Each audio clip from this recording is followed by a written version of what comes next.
for West 4th near McDonald. Hurry! It really pays to get your car at Western Canada's biggest Mazda dealer, Summit Mazda.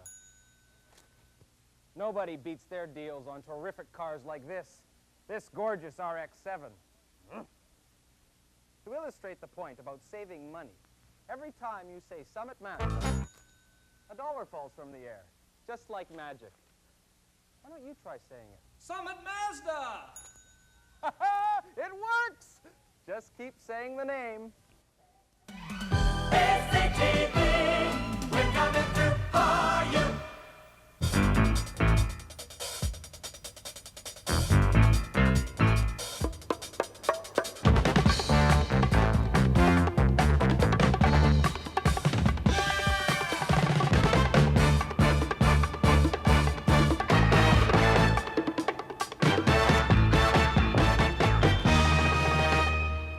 Good morning. Mulroney won't talk to the West Coast. Turner is in a bit of a panic. And guess who's flying high? The man who can't conceivably form a government or even the opposition in the election next week. Ed Broadbent, the smuggest and, dare I say, the happiest political leader in the country at the moment, because he's gone from 11% to 18%. Every time he mentions an idea, it gets taken away. Watch him last night, 4,000 people in Burnaby, when he stuffs it into the leaders of the two other parties. In this campaign, the problem hasn't been that they've stolen our ideas. I say to you, as leader of the New Democratic Party, I would welcome them stealing our ideas if they did that. The problem is they've only borrowed our ideas until September 4th, and then they'll return them and forget all about them. And standing on the sidelines, the same Mr. Broadbent never has to explain what he would do if he ever did become government, how much of a socialist he really is. Ed Broadbent, principal guest this morning, leader of the NDP, and we'll have at him after the break.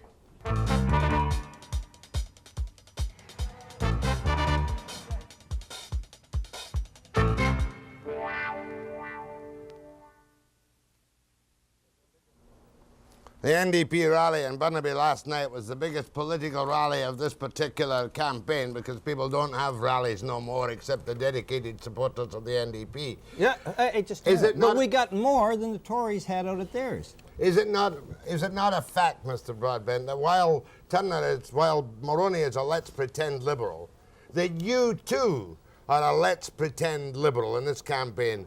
Moderate, suggesting good things, nice things, easy things. But if the real Ed Broadbent stood up, we'd find he's a good, hardline socialist. The real Ed Broadbent is standing up right now. I practice, or I try to practice what I preach. We have presented programs in this election campaign for tax reform, to achieve equality for women, to put the priority on jobs. Any social democrat in Canada, given the state of our country in terms of jobs and equality for women, ought to be putting the emphasis on those programs, and that's what we're doing. A simple question. Is there the slightest possibility you could form the government of Canada? The slightest possibility? Slightest possibility. The slightest possibility would be yes. I am not saying it's a probability. I wouldn't even try to trick you, let alone the people of British Columbia. Is there the slightest possibility you could be the official opposition? Possibility, yes. A greater possibility. Well, with no seats in Quebec, you could be the official opposition? The Tories have only one seat in Quebec, so they have one more than we have. Is there a possibility, despite the appearance of a Tory sweep, that you will hold, as you used to destroy the Tory government, a balance of power? Possibility. Are you looking forward to that? I am looking forward to getting as many New Democrats there as we possibly can to fight after September 4th for the things that we've talked about during this campaign. Unlike Mr. Turner, unlike Mr. Mulroney, we will be saying the same things after this election as we were saying during it. All right. What are your terms for a minority position where your power is effective? Can I put them to you? You will insist on universal daycare, rape crisis and relief centres, taxing the rich, 100,000 new capitalists to be formed on your particular programs, a made in Canada interest rate and exchange controls. You left out another leading priority here in British Columbia, which is a forest products program, which Mr. Mulroney promised but left out of his estimates yesterday when he released his spending figures in Toronto. We would have a strong commitment to taking innovative action to preserve BC's forests. You listed a whole series of of promises that we have made in this campaign. We would stick to working for those things in the House of Commons, but it would be totally irresponsible for me to say, if we have a minority government, I'm going to insist on our 12, whatever the number is, specific promises be accepted by the government of the day. What I would do with integrity is say, here, Mr. Turner or Mr. Mulroney, were the priorities we talked about, we got a certain percentage of the vote, you did too. If your government wants to be democratic, in the program you bring in, it should reflect in part our priorities, and we would be insisting upon that. All right, I'm going to get down to your campaign provinces and your fights in a moment. But first of all, I've been reading the platform with which you are partially saddled, the NDP, correct? Yes. In power, would you nationalize Canadian Pacific? In power, If you were in power, would you nationalize Canadian Pacific? At this time, with 1.5 million unemployed, with alternative uses that would have to be made with our capital, that is not a priority at all. In power, would you remove abortion from the criminal code altogether? Yes. You would. In power, you didn't nationalize at least one bank. We would begin to move to get public control of one of the banks, to do in the banking sector, to bring competition, to bring a public window in the industry, exactly what we did with Petro-Canada in the petroleum sector. I think it's long overdue, with interest rates being what they are, with borrowers of all kinds being overcharged, to have a public presence in the banking sector. And you'd maintain and strengthen the Liberal policy on Petrocan in the ownership of our raw materials and natural resources? Not the Liberal policy, it was our policy that They stole it. Yeah, but it was once where we were effective, and if I may put it this way, Jack, in the minority government of 72-74, I was directly involved in those negotiations that led to the Liberals making a public commitment to create Petro-Canada. The idea was originally New Democratic Party. A Liberal minority government acted on it. We would, in short, strengthen Petro-Canada's presence in the economy. Your most attractive platform for many Western Canadians is the fact that you say you would have a made-in-Canada interest rates which would require currency controls, correct? It would require a limited check discouragement factor via the tax system on those Canadians who wanted to take advantage of a short-run higher interest rate located in the United States. We would put a tax on people who wanted to export capital for that purpose instead of investing in Canada. And I don't hesitate to say that because we need, A, the capital in Canada, but B, in this particular instance, we need a low interest rate policy. If we have to do that to get low interest rates, we wouldn't hesitate to do it. And the first thing you would do is get rid of Gerald Bowie and the present Liberal policies in the Bank of Canada, correct? I'm not sure it would be the first thing that would be done. Second thing. It might be done in the second week. But Mr. Bowie, I have said many times, not because I'm any lack of integrity, obviously, but because he's a very small C conservative man, appointed by the Liberals, reappointed by Joe Clark, who claimed to be against his interest rate policies. We would take steps to encourage Mr. Bowie to seek other employment. You have 3 seats threatened in British Columbia, is my reading of it. Nelson Reed, Sid Parker, and Lyle Christensen, correct? There are 3 seats with these men sitting in them. Yes, and there are 3 seats that they'll be sitting in on September 4th. I just came yesterday from Kamloops. Before that, I was in Lyle Christensen's seat, and I am very optimistic. You probably had news reports in the crowd in Kamloops. You realize these are raw material towns who depend on exports to Japan? Yes. And the Pacific Rim and elsewhere. Well, they depend on exports to Japan, but Sid Parker, for example, has argued persuasively and persuaded the New Democratic Party of the province of Ontario, the then government of the province of Saskatchewan, Mr. Blakeney, the New Democratic Party in Alberta, as well as the federal party, that dear old Ontario, Bill Davis's Tories, who are now buying coal that has a much higher pollutant content level from the States. You've lost me. Well, listen just for a second. Sid Parker wants Eastern Canada, Ontario Hydro specifically, instead of buying all that coal it's now buying from Pennsylvania, to be buying it from BC, which would make a lot more sense in terms of jobs in BC and reducing pollution levels in Ontario. So they don't just export to Japan, they export to other parts of Canada, could be exporting more. Yes, sir. You want 60% content of Japanese cars in Canada. Is that correct? Yes, indeed. This is to save jobs in your riding. Every now and then, Jack, you get it right, but you haven't this time. I don't need to save jobs in my riding. General Motors... you've no unemployment? Listen, no, almost none. No unemployment? Almost none, believe it or No not. wonder you're cocksure. We're all out to work Because out we have here. the MP works hard at Oshawa, and General Motors, not the Japanese, are investing $1.2 billion in my constituency. The point we're making is exactly this. In the United States, the automotive industry has expanded to the West Coast. All the automotive factories aren't located in central United States anymore. Not here, they're not located. Exactly. I've said it in different parts of Canada, when the Japanese expand, it makes a lot of sense for them to expand in Canada, in British Columbia. They should put an assembly plant up here, and I can tell you Dave Barrett, the former leader of this party, I'm sure Bob Skelly, provincially, has saying the same thing. What do you mean local plugs? All I'm saying is that this is a federal policy and a provincial policy to produce manufacturing jobs in BC. Do you realize that the people of British Columbia, who are very close to their economic needs and retail trade at the moment, can't buy imports from East at reasonable prices because of yours and the Tories and the other policies of protectionism of Quebec and Ontario secondary industry? I have rarely heard such, I'll be polite, exaggeration. Do you know how much it costs for a pair of Adidas shoes here? A pair of what? A pair of shoes. Where are your shoes made? $6 Show me your across the shoe. border. Where is your shoe pair? Where are they made? $6 across the border, $26 here, because the countries that want to trade with us can't get their goods into this country because of protectionism. Look, the tariffs in Canada have been going down so fast in the last 20 years that the general tariff is amongst the lowest in the world for any industrial country. Is there protectionism for Quebec and Ontario in textiles and machinery and exports outside the country? Is there? Is there? Wait, yeah, let me answer now. There is a tariff that's about as low here as it is in any other industrial country in the world. In those sectors, most other countries, especially richer industrial countries, in textiles, have taken steps because they have thousands employed to ensure that products from the third world don't flood their markets. I think that makes sense.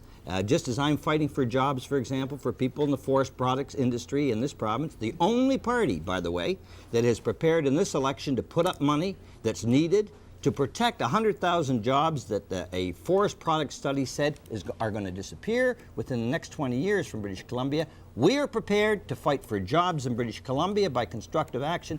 I'm prepared to fight for jobs elsewhere in Canada. What it sounds like, and I'm not being disrespectful, is that you put money into reforestation, put money into a little technical development, we still got no markets.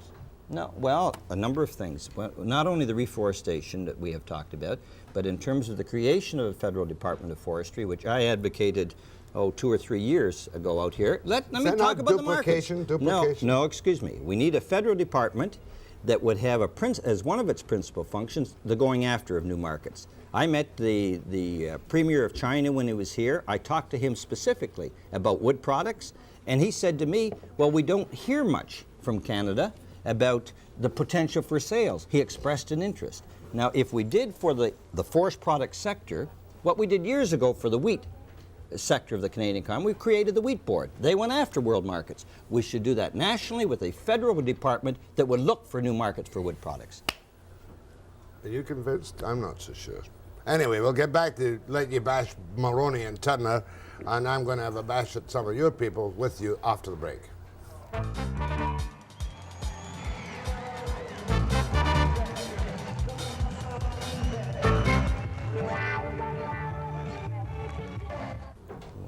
Just as an aside, Mr. Broadbent, what would be the cost of your promises? I know you don't have to work them out because you're not going to have the responsibility, but what would it be roughly? 25 billion, 30 billion? I just thought you might raise that question, and the total of our promises in terms of its net effect for 1 year would be 1.84 billion, and we have, unlike the other parties, systematically, each time I have made an announcement on a policy... Costed it. Okay. But see, if I may come back to what you were saying, that I take seriously. You said that we don't have to worry about what we say because we don't have to worry about forming a government. Yeah. I'd like to turn it around. I think one of the reasons that we are being taken seriously by increasing numbers of people is that we are talking about dollars and cents when we make promises. So we haven't been extravagant. I want you to extract that from me. You're a let's pretend liberal for the campaign. Let's pretend you are really nasty. I am not a let's pretend anything. I am a New Democrat who is arguing New Democratic Party policies. But only those which you think the other parties might pick up, and I compliment you on it. You're winning the election. No, even if come you on, don't I get the didn't. government. How could I possibly have known that the other parties would have picked up on our part? Take taxation. We were talking about, hardly a radical idea, the fact that thousands of upper-income Canadians earning $60,000 or more per year don't pay a penny in taxes.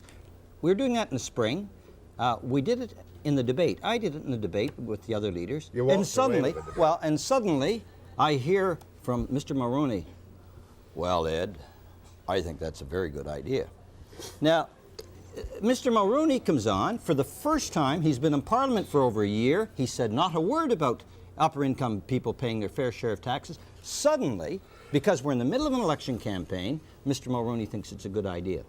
Give me that imitation again, No, please. no, I'm serious. Right. No. Come on. That was Mr. Mulroney's approach. He does that on issue after issue, but you notice he hasn't produced the details. He said it's a good idea, but has he committed himself to a 20% tax? Not at all. Mr. Mulroney, although I haven't spoken to him recently, I understand. he didn't have a sounds chat like a very, forgive the word, red Tory. Is this an act? And will the boys in the back room, once he gets into power, just cut his little throat from ear to ear? Well, I think Mr. Mulroney uses, as I've said, particularly in the discussion of women's issues, but also on the issue of taxes, all the right phrases to try to convey an impression that he is, if you like, a progressive, or to use your term, a red Tory. If you look at the reality beyond the rhetoric, I don't think there's much evidence for it.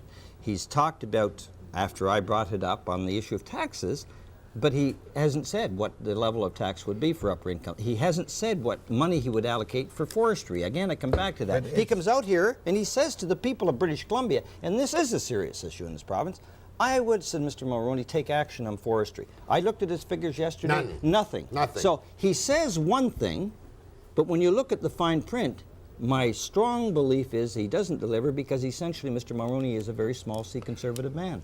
Tell me what's happened to his... You don't care about the deficit. You would spend... I do care about the deficit. That's why the total, in the long run, and as any serious politician has to acknowledge, at some point a nation has to be concerned about their deficit. Wouldn't a good socialist, a real good socialist, at this moment of crisis in BC, where we've got a couple of 100,000 people unemployed, and God knows how many on minimum incomes, be going in as a federal leader and a provincial leader to massive deficit spending to get the economy going? That used to be one of the great planks of the NDP. Let me say that a good socialist in the modern world, whether it's Olive Palma or a number of others I can mention who actually have government, or myself in terms of what we say ought to be done in Canada, would do the following. We would say it's wrong to take steps right now in the short run to reduce the deficit, because a $1 billion reduction in the deficit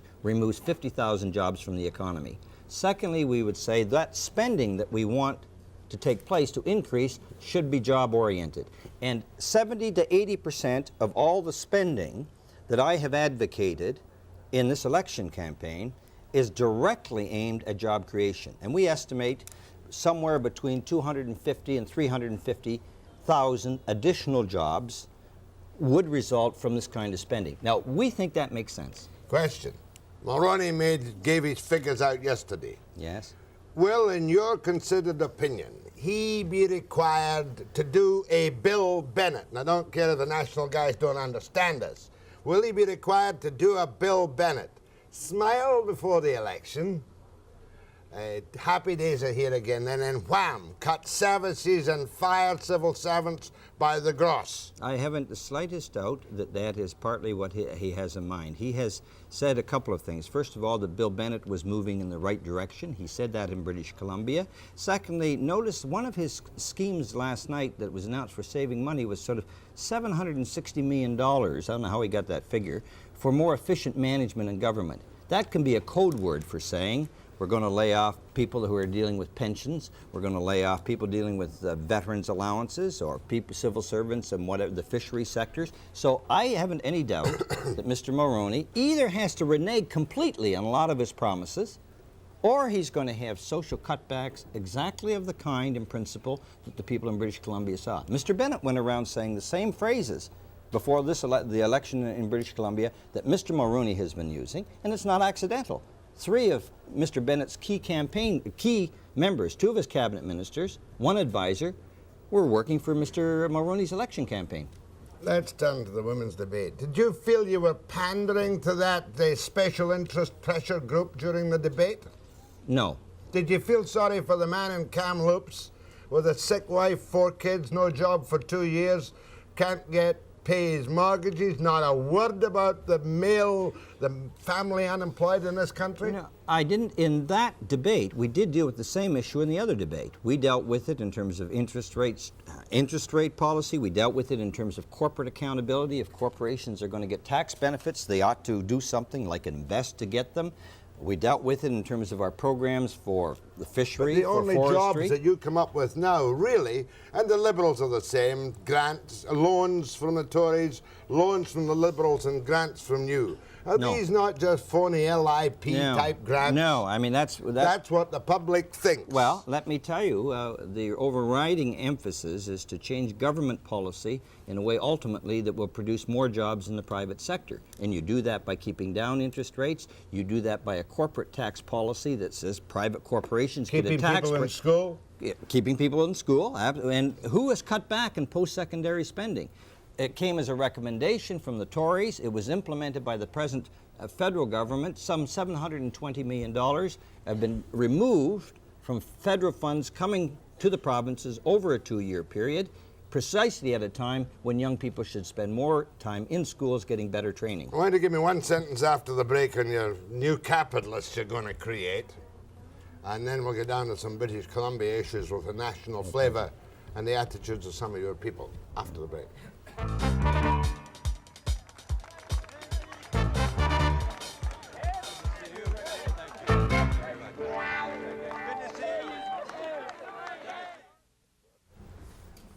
Whoever thought that Ed Broadbent would want to create 100,000 new capitalists? Tell me your plan. What's so surprising? Because you're a socialist. No, look at the most successful social democratic economies are in Scandinavia. They have a strong, viable private sector, and by the way, they have 90% parity between women and men's incomes. We'll come to that in a moment. But they have a very Just good tell me private sector. Tell me your scheme for this country. All right, the 100,000 you refer to, I take it as the Youth Initiative Program. Yep. Yep. All right, but it seems to me to make sense. If you have a lot of young I'm an unemployed kid. I want to be a capitalist. What would Broadbent do for me? We're saying if you get together with 2 or 3 friends, you come up with a specific project in your community, either that may have a social benefit for assisting elderly or the sick or whatever, or may simply be a business adventure that you think can work at producing some regional product that people elsewhere in Canada have known nothing about, and it makes sense. We will take some risk. For 1 year, this program is to put money up to encourage you to do that. It's a lip grant.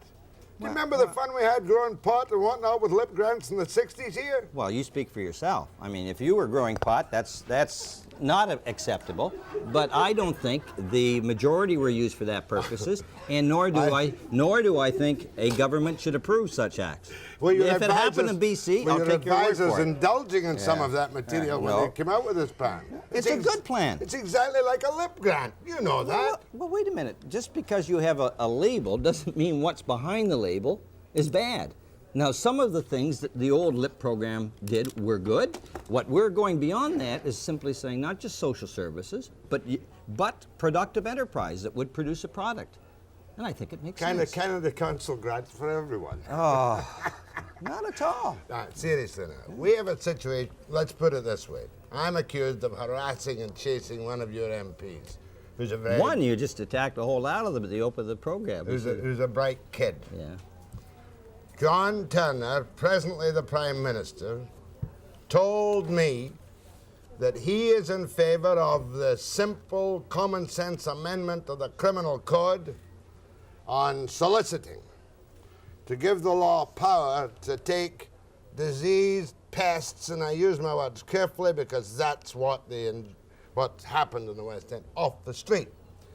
A judge the Chief Justice of the Supreme Court of British Columbia, because of the failure of the statute law, has declared a large area of Vancouver out of bounds to a class of people.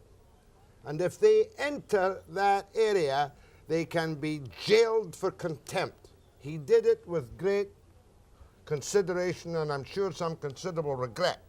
Question: do you realize that the Criminal Code of Canada is helpless to protect the people of Vancouver, and the judge, the Chief Justice, has taken extraordinarily strong steps under common law? Question: will you advocate a simple change in the Criminal Code to make pressing and persistent, to make simple soliciting an offense? No.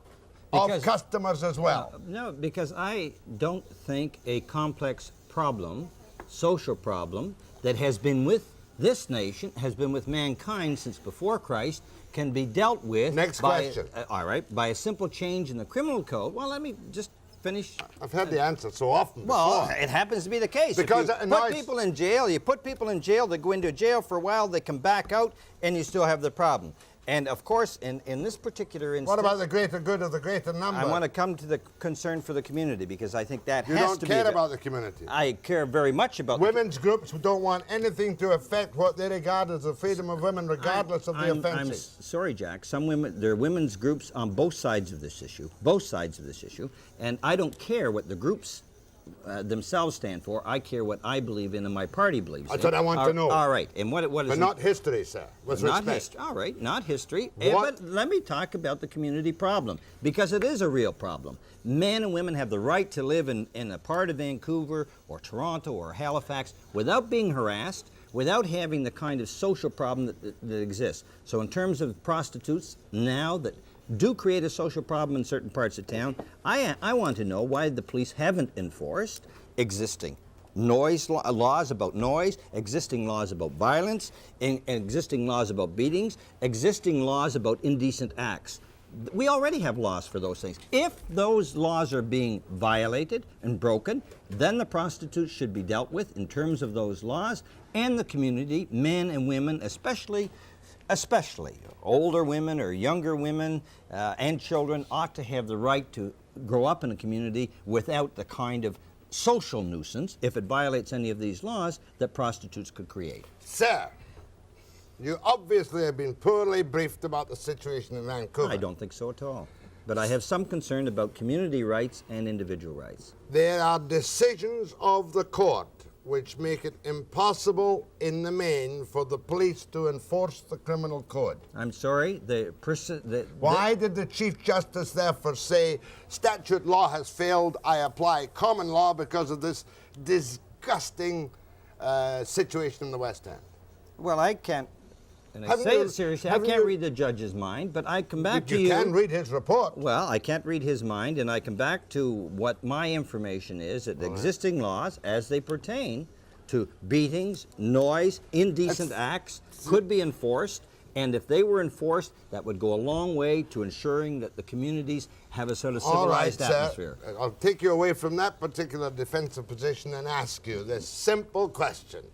Is it the policy of the NDP party to remove the body house section from the criminal code and make the sale of sex legal in private surroundings? Is that your policy? No. We What? are not in favor of creating body houses, which is... No, I said of removing the body house section from the criminal code. That's what I've been told by your MP on this program. okay, that's- and I've you had a never had a clear explanation from anybody. I've only had anger from your party. Well, you put the question to me and you won't get anger. I'll be reasonable in my reply to it. There is a resolution that says the body house section in the criminal code should be removed. That is point one. It does not say that we are in favor of going from there to legalized body house sexual activities. You are in favor of removing the body house section from the criminal code? Yes. You do That's not the resolution. extend it to whorehouses in warehousing districts or even in the Burnaby riding? No,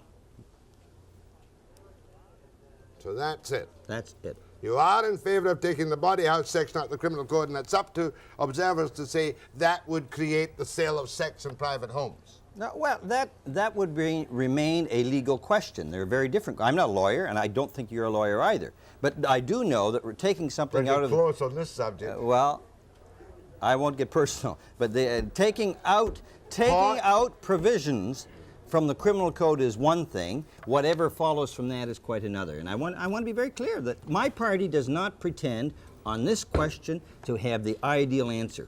All the parties... your spokesman does. Well, who's... Sven Robinson. Well, Mr. Robinson has spoken on this issue. He is one member in the caucus. He is an intelligent, hard-working member.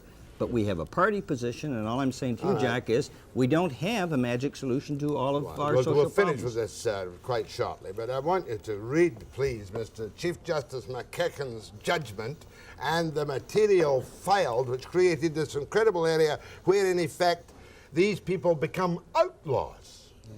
Yes, Well, I know after he's the made name, that. I know after he's the made that name decision. has been on a lamppost. I know he's made that decision. And he did it out of, not desperation, the only way to clean, and he cleaned up the west end of Vancouver. Well, the problem is, as people in Vancouver will know, they've moved from one part of Vancouver to another. Does that clean it up? That's why it's up to you. No, does that clean it up? I'm sorry. That just moves the problem from one part of the city to the other. Correct, sir, and that's why it's absolutely essential that you politicians admit that the criminal code as a whole you can drive a truck through and must plug it. No, my responsibility as a politician is to acknowledge it's a very complex problem, has been around for centuries, and there is no easy criminal code solution to it. You'll forgive me if I will. say that I spoke to NDP leader Ed Broadbent, and he told me that his party is prepared to remove the body section from the criminal code, but is not prepared in any way, shape, or form to countenance houses of ill repute. Is that correct? Right. I've got it accurate. Good. I can now merely attack you on the grounds that you don't know what you're doing. No! After the break. What a gem.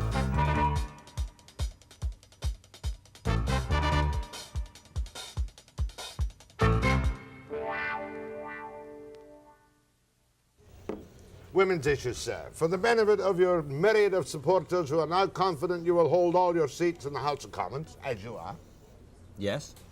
would you please address yourself to women and tell me specifically what you promise for them?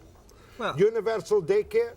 we are saying now that we should begin to establish the principle that affordable daycare be made available. There was an advocacy group that came to Ottawa with a very reasonable proposal that recognized that 52% of adult women are now working outside the home, that over 85% of preschool children in this country, of such women, have no access to daycare, and therefore, in the interests of the children of Canada, as well as the women, in terms of them having an effective right to work outside the home if they want to. Understand the background, sir. Okay, well, I want to explain the If you background. keep it We have simple. said that in this context, a $300 million allocation to existing daycare facilities to help provide funding makes a lot of sense. Okay, affordable universal daycare, which means daycare on a means test basis above certain income levels. Affordable daycare now, so that people now who are below a certain level of income do get A means test. They get it already. An income test. Yes, but we are not talking about this funding going on a means test basis. It would go to all existing daycare facilities as a subsidy to those facilities that would be used by all Canadians who have need of them. You see, what the old Tories say, and not many people think out there, and you can disabuse them, is, Mulroney, if Broadbent gets in, my God, everybody will be daycare all over the place, 24-hour daycare, night and day, Yeah, but daycare for the rich. Exactly. Well, that's what a lot of You're them. not We have for that, daycare. We are have you? daycare for the rich now. That's because of the way the Liberals have financed it, which is through special tax breaks, 90% of which are used by upper-income Canadians. The rich already have daycare. As a matter of fact, this universality is a damned unfair thing, isn't it? Isn't it? Which universality? Universality. About pensions? About Medicare? About family allowances? No. Medicare, we all have Medicare. You get Medicare. Poor people get Medicare. It's a right of citizenship. It's like elementary school. In the 19th century, it used to be argued, oh, why should the state provide schools for everyone? They should just provide them for the poor. Okay. We believe certain social programs should be available to everyone. How much am I bid for rape relief in crisis centres and transition houses? I'll have to check. I'll give you the figure. Have you got the figure? Shocked a lot of check it people. out. $50 million. $50 million? That is a shocking figure for you? Well, we've gone through some things in British Columbia which make your hair stand on end. The last unionized daycare centre we had, 24-hour daycare, had 14 civil servants and 8 clients. And the cost was horrendous. Well, that's very inefficient and should be changed. NDP brought it in. Well, the reality is that some... The little things some that affect people's thinking. Yeah, but it's the little things should be put in perspective of a major program. I'm sure that if you went into certain elementary schools in British Columbia or high schools, you would find bad teachers. But you don't use that as a reason for opposing public education, okay, I hope. You've You explained try to yourself, improve the system. There's a great need for additional financing from the federal government for rape relief and Yes, transition and housing. $50 million compared to, put it in context, the Liberals and Conservatives both have said they want to change national energy legislation that would make available additional billions of dollars to the multinational oil companies. Now, if they're prepared to do that by changing energy legislation, is $50 million on a national basis, a few cents per Canadian, a large sum for rape crisis centers? I think not. Okay, that's daycare, that's rape relief, and $900 million for homemakers' pensions, which, should we have them now?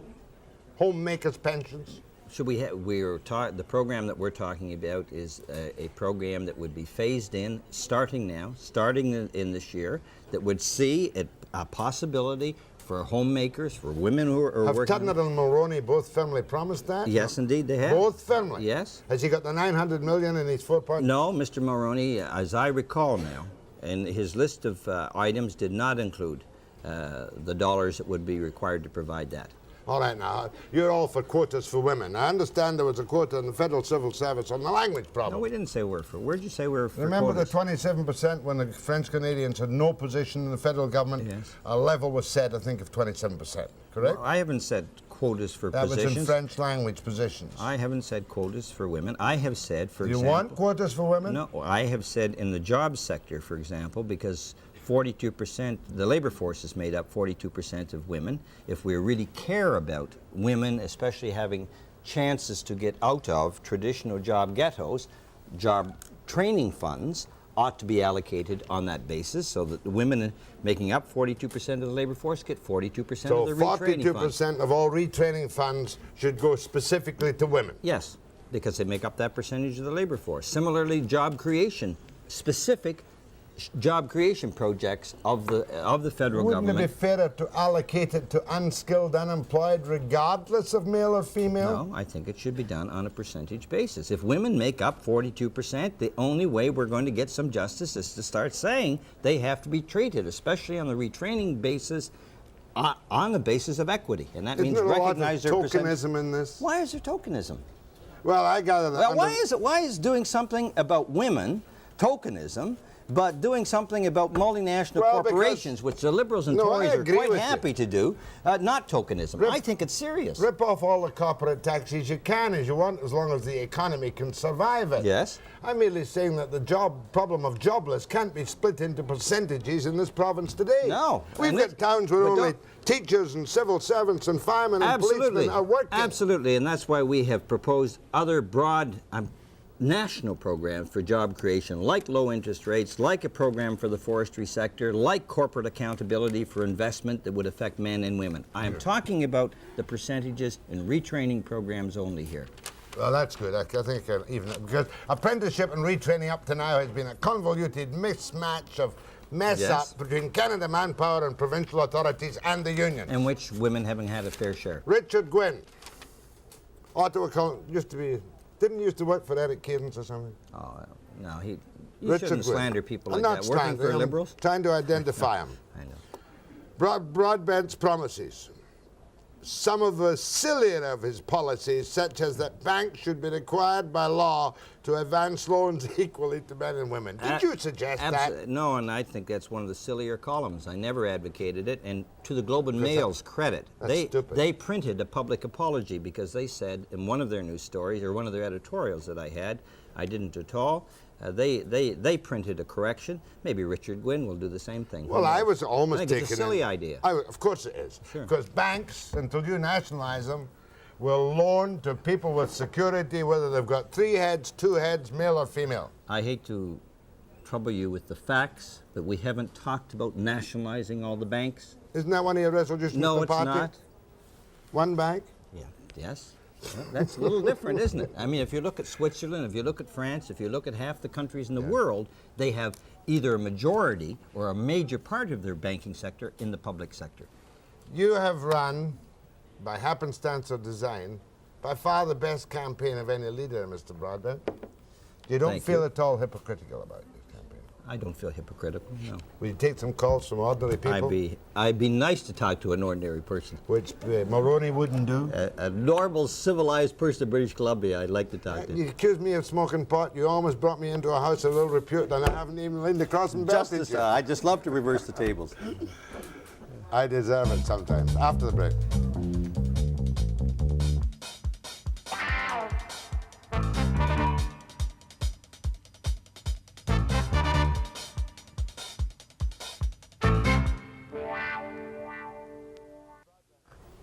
Go ahead to Ed Broadbent, caller. Yes, Mr. Broadbent. Yes, sir. Can you tell me why none of the political parties would take women that are unskilled or unprofessional, like not doctors, lawyers, teachers, etc., remove them from the workforce, especially the ones that are married with children and they're not making that much income to start with, to open up jobs for people that are getting out of school, etc.? Well, can I ask you to think of it, if I may, in this sense? I'm sure you would not, at this point in our history, say, would you consider taking Protestants who are in similar circumstances, or taking a black person who is in such a circumstance and have them go out of the workforce? For me, it is as serious as that. I think that the attitude that says that women ought to have a certain set of rights, in this case, as I understand you, they don't have fully the same right as a man to enter the workforce, and somehow they should stay in the home, is exactly analogous to the way we used to think in this country about prejudices, that if Catholics had a certain view, they didn't like Protestants and they would discriminate against them, and vice versa. And we've got tolerant now and that kind of thing, and similarly in terms of racial relationships. I think what he's...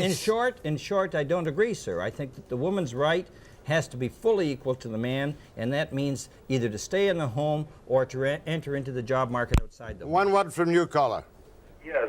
No, what I meant is that if a woman chooses to have a family, Yes. and she is not a professional woman, okay, all she is doing is increasing her husband's income tax, number one. By the time she pays her daycare, her traveling to work, her clothes, her lunch and everything, she's only clearing $300 a month, which is not a big difference in the family environment. Hold on. I think what he's saying is it's not an efficient way to retrain the nation. Well, that still certain practical changes might be made in terms of retraining, but the basic question, as I see it, is still a matter of fundamental rights, and if the woman wants to make that decision, she ought to have the right to do that. And only be subsidized if necessary. No comment, Jack. Go ahead, please. Good morning, is that me? Yes? Yes, I have a taped statement which I would like you, Mr. Broadbent, and you, Jack, if you're interested in listening to. No. From a person who, Seymour Hirsch, for one. No, thank you. Go ahead, please. Good morning, Ed. Good morning. Yeah, it seems to me that you've grilled the heck out of the Prime Minister, first on the debate and then through the campaign trail. Now with the 338 promises of Brian Mulroney, it seems to me that you better get on his case pretty fast, or we're going to have a major majority and you'll lose seats and the Liberals will be annihilated. What do you think about that? Well, I have tried systematically from the outset of this campaign to talk where I disagree, not in personality terms, but where I disagree with the policy orientation of Mr. Turner and Mr. Mulroney, to treat them on exactly the same basis. I continue to do that. I did it as recently as last night in Vancouver. I will say about the last point that of a so-called bandwagon, I have been delighted to come to Western Canada all this week to find record crowds, 2,000 plus in Saskatoon the night before last, and 4,000 to 5,000 for us here in Vancouver. If there's a bandwagon going on in the West, it's going on very much for the New Democratic Party, and I'm very happy to see that. I'd like to say it'll be a black day in our country if John Turner doesn't win in Quadra, to have a national leader in the West and keep power out of Quebec and Ontario. Well, if Mr. Turner deserves to win in Quadra, which I don't think in terms of his policies he does, I'm supporting clearly our candidate in Quadra. I know it's a tough seat for us to win, but I don't think Mr. Turner should win simply because he's running as leader of the Liberal Party. Is it not better to have the leader of a national party than the 99th backbencher of the Tories sitting from Quadra? Not necessarily if the policies that that person is advocating aren't the policies and programs that will help your region or help the nation. Do your pollsters tell you that the Liberals are going to finish up with a 50-seat rump? I don't know. We don't have the resources to do that kind of polling, so I have no idea. Go ahead, please. Yes, I'd like to ask Mr. Broadbent what his views are on the deregulation, especially concerning Air Canada. Deregulation of Air Canada. As a general proposition, the way it's been advocated, we're opposed to it because what deregulation is produced in the United States is a great reduction in service to most communities, and also studies showed a reduction in the safety standards often in terms of the aircraft, and that's very serious for passengers. So the quick answer is no about deregulation. Queen Charlotte City. Yes, good morning, Jack. I think you've let Ed off a little too easy. Go ahead, then. Your turn. I'm a disgruntled NDP supporter here. Oh, good. There are thousands of them. Go ahead. You let him off a little too easy on the women's issues. The NDP platform in Manitoba, when they were elected 3 years ago, promised legislation for equal pay of equal value of work for women. Yes. And Mr. Broadbent suggests that the NDP in Manitoba has the lowest unemployment rate. Is that due to directly because they kept the women at 60% of men's wages? Well, I'll make a flat prediction here on television. That commitment by Premier Pauley, when he was running for government, will be kept in his first session of Parliament as Premier of the, not his first session, his first term as Premier of the province of Manitoba. And I can tell our listener that he has delivered systematically on his promises, and I'm sure that one's going to be delivered upon. And he has indeed created the best job opportunities of any province in Western Canada, in spite of the fact that Manitoba has much fewer resources than the government has to work with here in British Columbia. How much did it cost to bring women up on equal pay for equal work in Crown corporations and the federal government? There's been no real estimate of that. $1 billion, somebody said. Well, I don't know how they calculate that. We tried to do some work. How do you judge equal pay? Should the woman in the office of the trucking company get the same pay as a long-distance driver who has negotiated it with the union up to, we'll say, $16.50 an hour? Let me take... Should that woman who's getting $8 an hour go up to $16 an hour? She works in an office 9 to 5? Well, let me show you how it works, I think, in common sense basis. There is, if I may use the example, Mr. Mulroney was on the board of directors of a very large food chain named Provigo in the province of Quebec. There, today, 1984, you have women who are cashiers being paid substantially lower salaries than men who are putting food on the shelves. The test is pretty simple for equal pay. Simple in concept, sometimes difficult to apply, I tell you, but here it's easy to apply. The test is how much skill is required for the job, how much responsibility, are you management or not, how difficult are the circumstances, are you working in a mine or are you working in an air-conditioned office? If you apply this kind of test, you can find case after case where the women are being discriminated against. The Provigo, the store, the woman has no less education requirement than the man. The skill... What would this do to the costs of private business? My God! Jack, can I ask you again, should Catholics be paid less than Protestants? Depends why should women be paid less than men? It depends on the activities of the unions. I'm merely saying... don't shift. That's Judy Arolas. Come on, I want to turn on you. Are you trying to justify discrimination? No. All right, then you have to say I'm that... merely saying it's an economic fact of life, and you fight for your money. If you don't like it, you quit. Let me ask you the question. Do you think that the cashier in the Provigo stores run by Mr. Mulroney should be paid less than the men?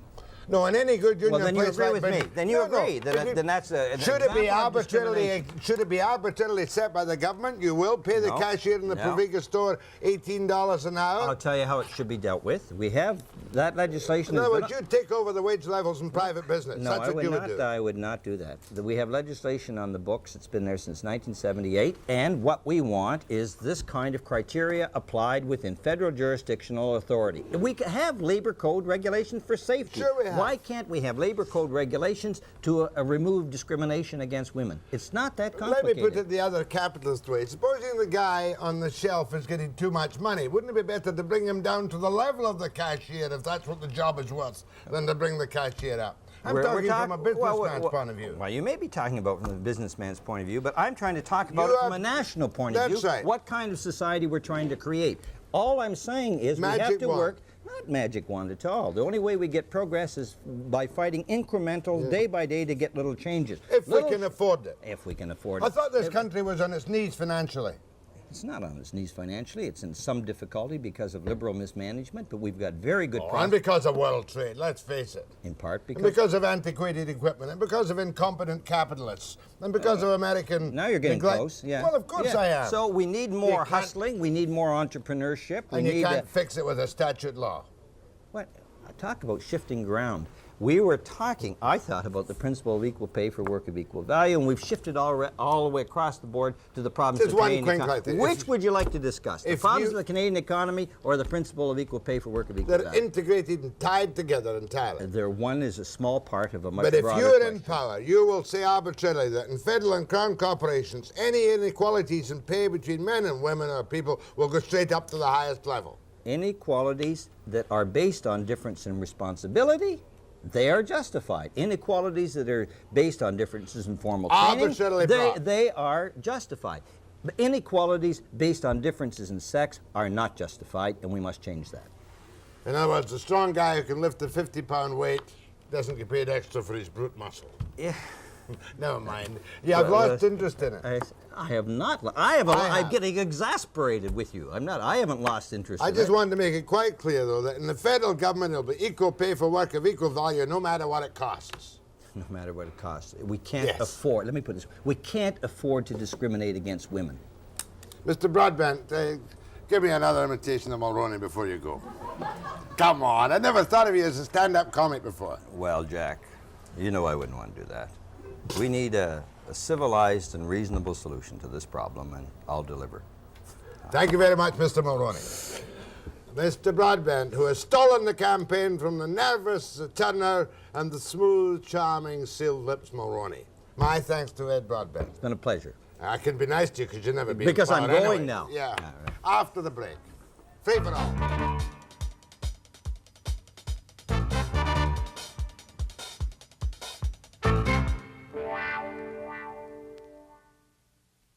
Start this morning. Let me make myself perfectly clear. When I take one of these phone calls shortly, somebody will say, can I speak to Mr. Broadbent? Mr. Broadbent has very graciously done his 60-minute stint and is on his way. As you know, we're not precluded from other topics, but tomorrow morning I'm going to have a delightful guest. I'm just filling time for the moment. Joe Clark. The Joe Clark. No, that's Friday morning. Oh, tomorrow morning I've got Pat Carney, Iona Campagnolo, and Pauline Jewett. That'll be good fun. Friday morning I've got Joe Clark and a whole clutch of independents, some of them the most charming and delightful people. Tuesday, of course, big day, the election night. And you'll have to watch PCTV for the election night. I have kept fairly well in touch on the election issues. While I've not been, except for working at Liberal Convention, I've not been actively involved in the political thing. But as it looks right now, it would seem to me, and I say this with some form of regret, that while it'd be nice to see a change in Ottawa, I hope to God it isn't a sweep. There is nothing more damaging to a party than to have a massive government majority which makes them arrogant and snotty and causes fights among themselves. I hope that whoever wins the election, that there's enough of an edge somewhere that the government in power remains a little bit humble. Now, that's speaking as a kind of a purist. It would seem on the cards right now that it's going to be a massive Tory sweep not necessarily in BC, but certainly across eastern Canada and in Quebec. So I'm going to take a free-for-all this morning, and you may have at me for my attitude to Mulroney, or my interviews with Turner, or my chats with Broadbent, or what I've done wrong to you in the past and probably will do wrong to you again in the future. And I'm just going to go to the telephones now, have a quiet, modest free-for-all, and some of you might fill me in on some of the stuff I missed this summer. Go ahead, please. Yeah, Mr. Broadbent, you say 42% of the space in job training will be reserved for women? There's a feedback on that. He says that 42% of the job training monies must be made available to women because they constitute 42% of the labor force. That's what he says, and that I objected to and said that you should go to the job list regardless of sex. That's what I say. Now, what do you think about his proposition, which is also, I believe, the general proposition of both other parties? Well, I'd hate to want to be supported by that fund, but I couldn't because I wasn't a woman. There was space available, but I couldn't get it. You mean just recently? No, like if I was... Oh, no, if you went for that and you weren't a woman and 52% of the men had already filled 52% of the capacity, you would not get it. It would be held for a woman. Well, that's discrimination right there. Sure, it's discrimination, but they say it's justified on the grounds of evening the balance. So they're justifying discrimination. That's correct. Okay, and also, why did he vote in the non-conference motion against the Clark government? Well, I didn't get back into history. They defeated the Clark government, although more accurate to say that the Clark government defeated itself because they didn't count the heads in the chamber. There was no need for Joe to be defeated at that time. Go ahead from Kitimat, please. Hello. I've just been listening to your discussion with Mr. Broadbent, and I wanted to ask him, you'll be fine in his stead, if he thinks, or if you think, that his party has suffered from a lack of voter support because people have tended to think that they're so close to communism or something so socialized that it would be terrible for the country. The more I listen to the man, the more he seems very, very reasonable, and I think he's got my vote this time for the first time, and I wonder if this atmosphere has kept me away from him, which has been unjustly painted on him. Well, I think in some ways it was very unjustly painted on the NDP, especially in the hysterical days of W.A.C. Bennett and in the not-too-distant days of some of the cabinet ministers of social credit. There's no doubt about it that led by a man like Broadbent, social democracy in Canada is merely a modest mix, not nearly as radical as the British Labour Party, a modest mix of left-wing liberals and NDPers with a smattering of extreme rightists in there somewhere. But under the Broadbent type of leadership, he's just really a liberal in a hurry, that's all. Oh, I appreciate your opinion on that. Thank you very much. He's a very nice guy to chat to, and you know, when you're interviewing people like I do endlessly during the winter season, the personality of the guy makes an awful difference to the interview. You feel that Turner was remarkably easier than I thought he would be. Mulroney's charming if he deigns to talk to you, and Broadbent's very easy to talk to too. Go ahead, please. Hello. Uh-oh, somebody hung up on me. Isn't that awful? Go ahead, please. Hello? Yes, sir. Jack Webster? Yes, it is. Oh, I wanted to talk to Broadbent, but he's gone, so I'll give the question to you. Yes, please. They talk about the old people and the young people getting jobs. Correct. What about a person like myself that has a steady job and I have a retirement pension, but I can't afford to retire at 60? Would they not issue some incentive? You're the person to retire at 60. How old are you? How old are you? 59. You're 59 years of I'll age. be 60 this year. And I figured, if I retired, that would open my position for a younger person. Thereby the company would save a lot of money because I'm on top wages right now. And they would start at a very low rate. Are you with a private company? Public. You mean you're an employee of the government or something? Public sector, yes. Public sector employee? Yes. Can you not take an option to retire at 60? Yes, but at a very, very reduced pension. You wouldn't have enough money. Can't live on. And you'd be willing to get out of the labour force and make place for a younger person. That's right. That's an area in which they should do some examination. They've made some increases for women of 64 in minimum incomes. Yes. And they're talking about homemakers' pensions, which in many cases will create more discrimination. If a man has a good job and good resources, why should she be able to contribute for a CPP which can go as high as, I think it's $260 a month or something? Yeah. I mean, why does a family in good money need two pensions? That means if women can contribute to CPP, they would have two OAPs and two CPPs in that one house. And the next house is a guy who's 65 by himself who only qualified partially for CPP, living on next to nothing and looking for handouts. There is an element of discrimination creeping in very strongly, especially again my man in Kamloops who's got a sick wife, 3 kids, no jobs and can't pay his mortgage, and nobody gives a damn for him, says he'll be caught up as the economy begins to boom, and I'll be back with a free-for-all after the break.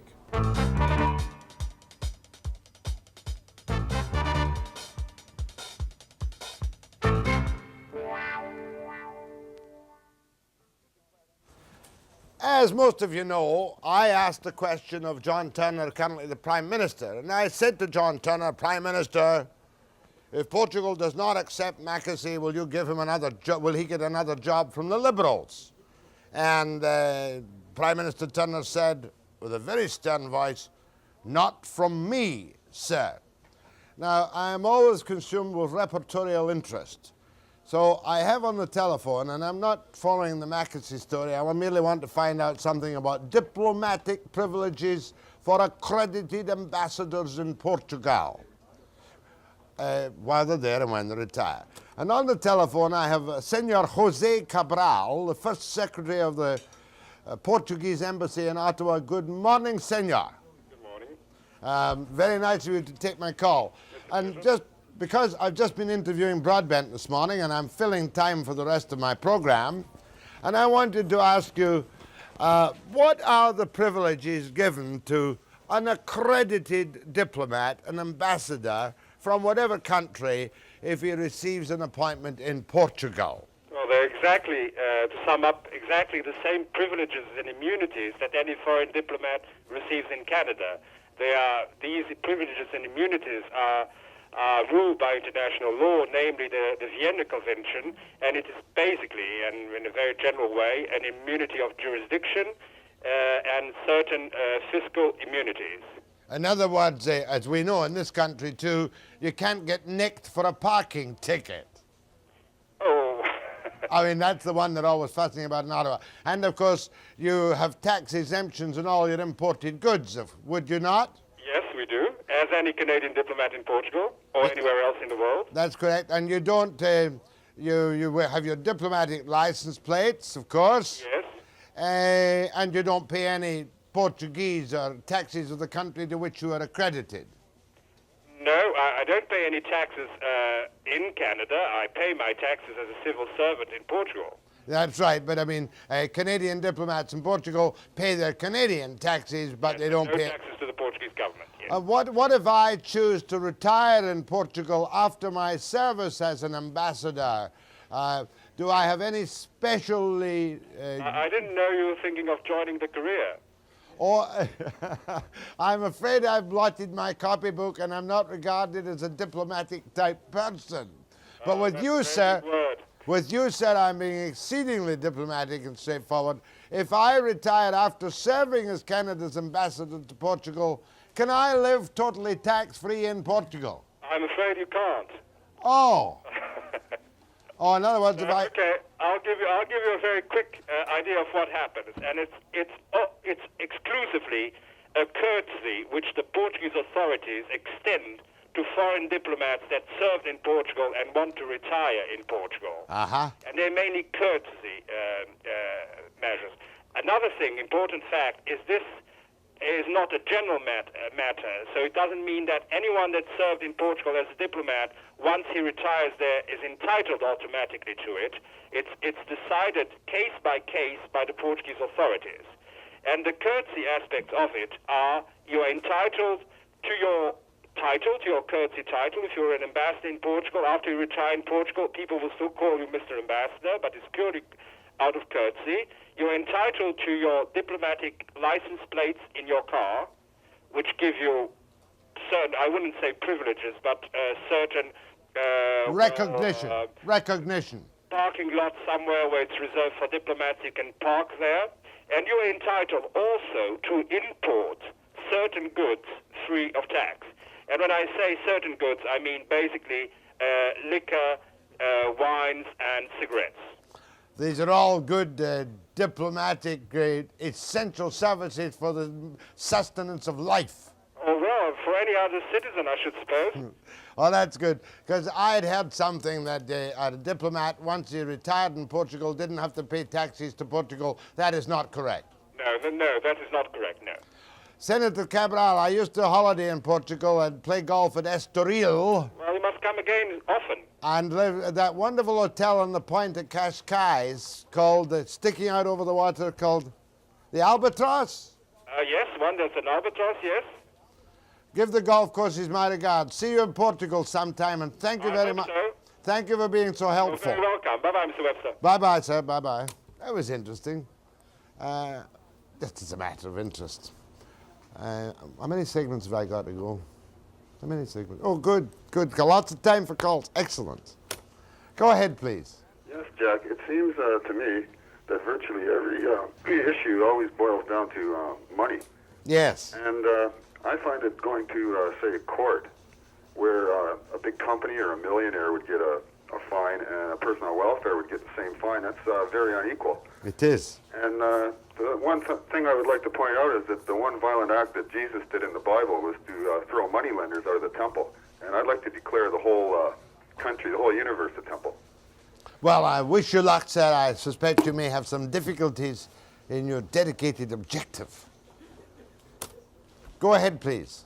Yes, Jack. Good day. Good day, sir. Yes, two issues that haven't been talked about too much this campaign, fisheries and national unity. I'd like to hear your opinion on both. I think fisheries has been a con game in this country for many years, and what we do not address is the fact that the stocks in the West Coast have gone to blazes.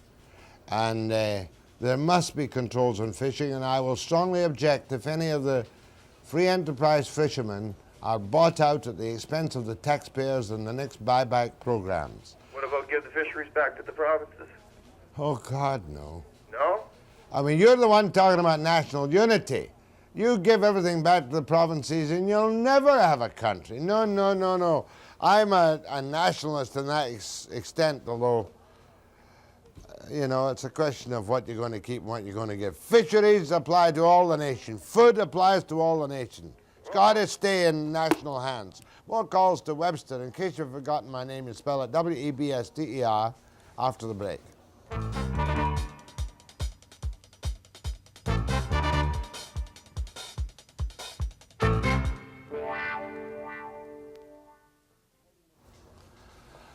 I'm going to run 10 minutes over time this morning because we're running an NFB film, I think at 20 to 10, on how elections are run, which I recommend that you watch.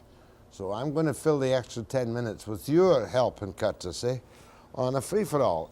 Nobody's been nasty to me this morning. I feel unwanted. I feel really that, you know, I'm much too nice a guy to be in this business. Of course, I have mellowed considerably over the years, quite a bit.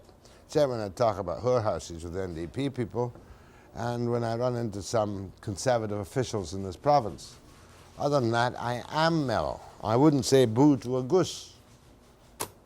Go ahead, please. Jack, it's great to have you back from your summer holidays, and nice to see we're getting some answers from our politicians. Yeah, I'm glad. I'm not quite sure my phone's all right yet because are you speaking locally? Yes, I am. Okay, let's have it run a little test locally. Are you, what digit of your telephone number, if it's changed? 985. 985. Yes. Would you turn up the volume on that call, please, just a second? Even if we suffer for it, I know my listeners want me to get this right.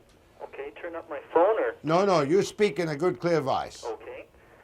We now have the option of electing some people in our riding.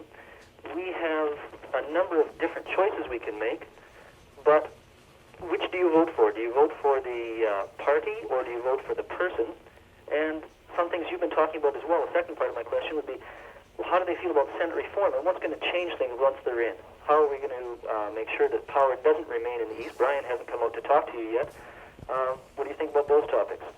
Well, I'm telling you, it's a bit of a quandary because I tend to be super cynical, and that is neither fair nor just to be super cynical at the moment.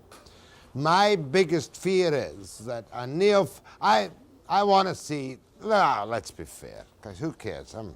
Who knows how many more years I'll be at work. It might be another 20 years, of course, but it's certainly time we had a change of government. Now, we're going to, it seems, change it for the Tories. The Tories are the usual very mixed bag of pinko Tories like Mulroney and right-wing Neanderthals from Bay Street, you know, who regard equal pay for equal work as something totally evil, who regard any form of subsidized daycare or public schooling, for that matter, as letting the workers get up off their knees. And there are many Tories who don't want the workers to get up off their knees. There are many Tories who want to bring in all the cheap labor they can from all around the world, not because they're tolerant and understanding, but because they want $3 an hour labor to sweat themselves half to death. So that's the bad view of the right-wing Tories. A very decent middle-of-the-road left-wing Tories like Mulroney, who seems to have the right instincts. Can he control a steamroller party? I'm damned if I know. Now you've got Turner, poor old Turner. Trudeau runs roughshod over the nation, rubs Turner's nose in it with the stench of patronage, messes off, and John comes in as a former finance minister who is dedicated to balancing budgets and suddenly finds there ain't no way to win an election by balancing budgets.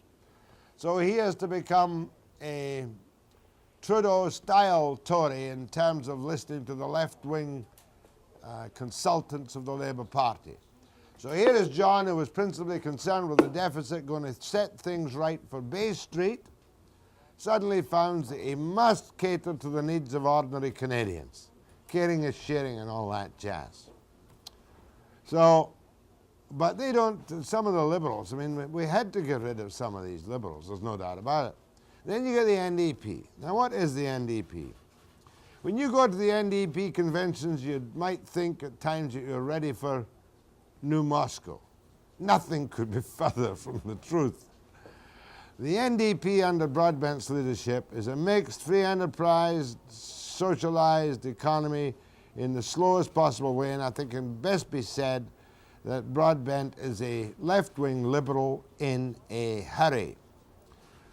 So my one fear about the election now, if you believe the polls, and the damnable thing is that the polls are generally pretty close to being right, except for the large percentage of uncommitted. But right now there are computers set up all across this country by all kinds of people, ready after a couple of returns in a riding to declare an election and be right about who's winning the election. So I think you got to look at the individual. I got a bit of a problem where I'm voting this year. You got to look at the individual and decide if he rises above the shortcomings of his party. Vote for him. Give the best guy a chance. That's not bad. After the break.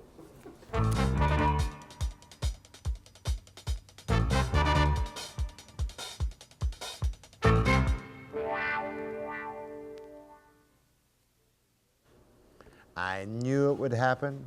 A woman candidate in the election phoned me as soon as I made my last phrase and said, try, choose the best woman. I'd finish up by saying, despite the shortcomings of the party, vote for the best guy. I now amend that remark to say, vote for the best man, or the best woman, or for whatever's running in your riding. In other words, that's a joke, by the way. Vote for the best person running in your riding. And I'm not going to apologize for the remark I made just right now, because it's very difficult to come back after the extensive and good time off I had in the summer, although I did some work and did some traveling, and be terribly serious about everything. So vote for the best person, despite the shortcomings of the party. And then perhaps we won't have a Tory steamroller. 7. Good morning. Hi, I have 2 questions for you. I was just wanting your opinion on. The first one is about CanAd, and what it is, it's a lobby group that promotes companies that are 100% Canadian-owned, and they're trying to stop companies like McDonald's, Safeway, 7-Eleven from coming into the country and using the maple leaf. And I was just wondering what your opinion was on that one. And my second question is whether you think whichever government gets in, whether they will bring back capital punishment. You know, myself, I would say yes, especially after what has happened in Toronto. You know, Okay. On CanAd, which I've never heard of before, the policy of the Tories is to loosen to a very low level indeed any form of investment review. In other words, we had a thing under the Liberals called FIRA, the Federal Investment Review Association review body, which discouraged any takeovers of Canadian companies. After discouraging too many, the Liberals slackened their regulations. If Mulroney gets in, there will be virtually no interference with takeovers of Canadian companies, my view. He'll have to give that much to the Bay Street Boys. Is it good or is it bad?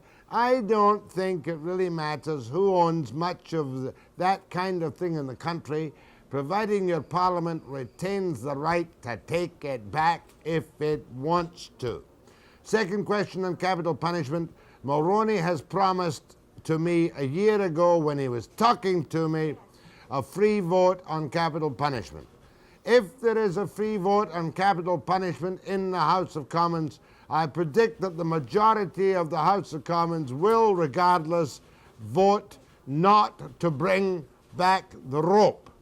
Because when it comes to making the decision that somebody's going to swing at the end of a rope, you will find that sophistication, civilization at our level prevents Canadians and Brits from voting for the return of the rope. My position is slightly more brutal. I think that there are a few cases of gross murders done by people who are not insane where the death penalty is justified. But I am not in favor of a wholesale return to the capital punishment I saw in this country, where in the 40s, anybody who got involved in a fight and killed somebody by accident swung at the end of a rope. Where am I going? Good morning, good morning, good morning. Hello. See, is you there? Hello. Yes, ma'am, you're next up, and so do go ahead, please. Yes? Yes? Nobody said anything, so I don't know. Well, as a matter of fact, did you not hear me? Yes. Did you hear me say go ahead? To say that... Is your television sound up? Is your television sound up? Would you hold on? I want to talk to you. Don't go in. You can hear... Was your television sound up? No, I can't hold on, ma'am. Do call me again. Go ahead, please. Hello, Jack. It's about that youth apprenticeship program that Mr. Turner's proposing. Yeah. I don't know how many billions he's planning on spending if he gets in power.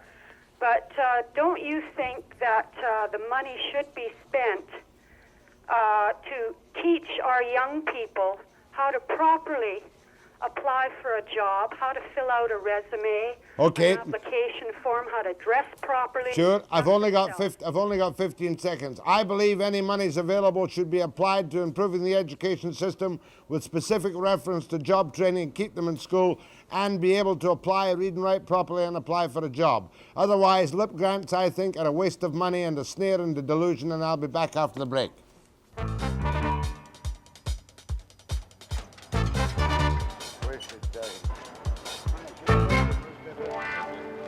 Just for a minute, see, so that I can know what's going on. It'll be a very meek and mild Webster tomorrow morning who faces up to 3 of the outstanding women candidates in the current election race. That being, of course, Pat Carney, the incumbent, INCUMBENT, Tory MP for Vancouver Centre, Iona Campagnola running on the North Shore, and Pauline Jewett from New Westminster. Webster on the election tomorrow at 9 a.m. precisely.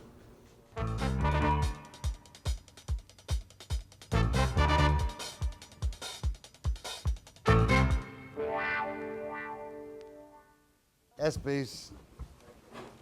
I thought I looked messy on camera this morning. Did I look messy in some of these shots? But I don't like your brown jacket. I don't like brown on you. Doesn't give you as much color. I agree. Doesn't make my baby blue eyes sparkle. That's right, it doesn't. It don't. You need fire brimstone with blue. Yeah. You sort of look like Bill Clark in that jacket. Dirty.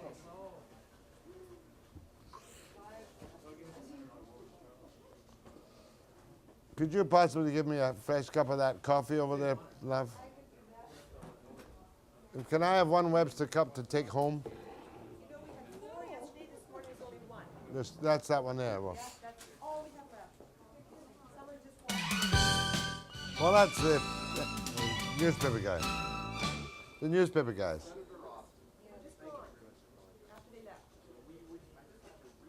What day is today? Wednesday. Okay. 29. There you go, my dear. We'll pick them up, bring them out here, and see them home. Yeah, so they know the score. But we won't be using him on the air till 8.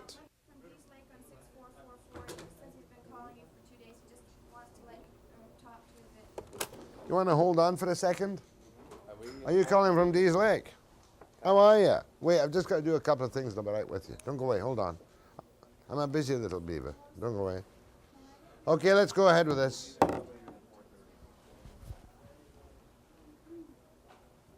I think the brown looks very nice.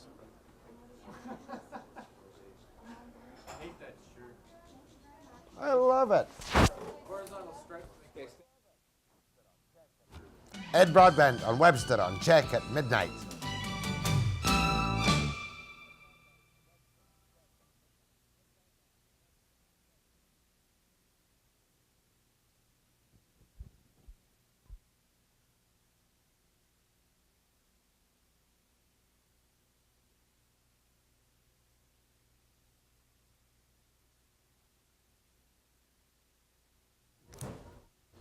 Campagnola.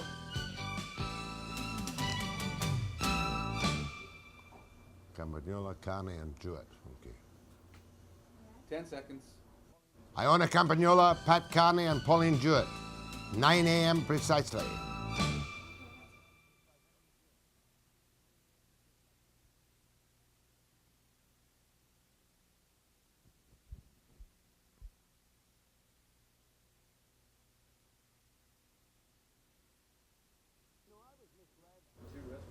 You know, I was misled by an NDP MP on that party's policy in relation to the prostitution problem.